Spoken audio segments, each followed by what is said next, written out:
Hi hello నమస్తే welcome back to our channel. నేను మీ రాజేశ్వరి. అందరూ ఎలా ఉన్నారు?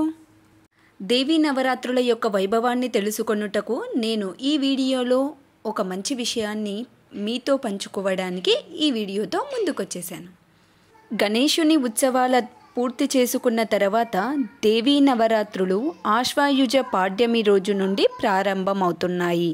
ఈ నవరాత్రులు కూడా గణపతి ఉత్సవాలలాగానే వీధుల్లో మండపాలను అలంకరించి 9 రోజుల పాటు అమ్మవారిని ప్రతిష్ఠించి దసరా నవరాత్రుల ఉత్సవాలు జరుపుకుంటున్నారు.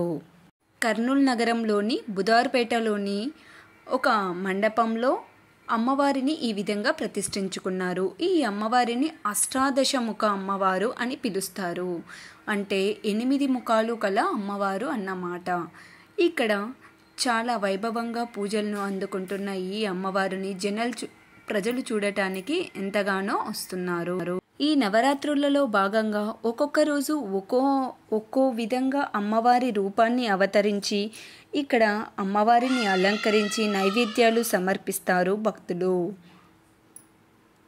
ఈ నవరాత్రులనే దుర్గాదేవి నవరాత్రులు అని కూడా అంటారు. ఈ దుర్గాదేవి 9 రోజులు ఒక్కో రూపాన్ని ధరిస్తూ ఉంటుందన్నమాట. ఆ విధంగా ఒక్కో రూపం ప్రజలు ఇక్కడ అలంకరించి నైవేద్యాన్ని సమర్పించి ఒక్కో రోజు ఒక్కో విధమైన నైవేద్యాన్ని అమ్మవారికి ప్రసాదంగా పెడతారు.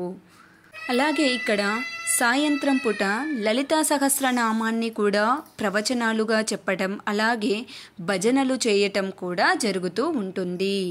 లలితా సహస్రనామములో 190వ నామం దుర్గా అనే నామమును ఉచ్చరించగానే సమస్త దరిద్రములు నశిస్తాయి. దుర్గా అనే పదములోని ద అను అక్షరం మనలోని రాక్షస స్వభావాన్ని దహించి వేస్తుంది. మా లక్ష్యమంతా నీవేనమ్మా, మహిలో మహిమలు దించిన తల్లి, మము కరుణించు మహార్నవి మల్లి. మా బతుకుకు నీవే సారథివమ్మ, జయము జయము ఓ జనయిత్రి, విజయము నీదే శుభగాత్రి.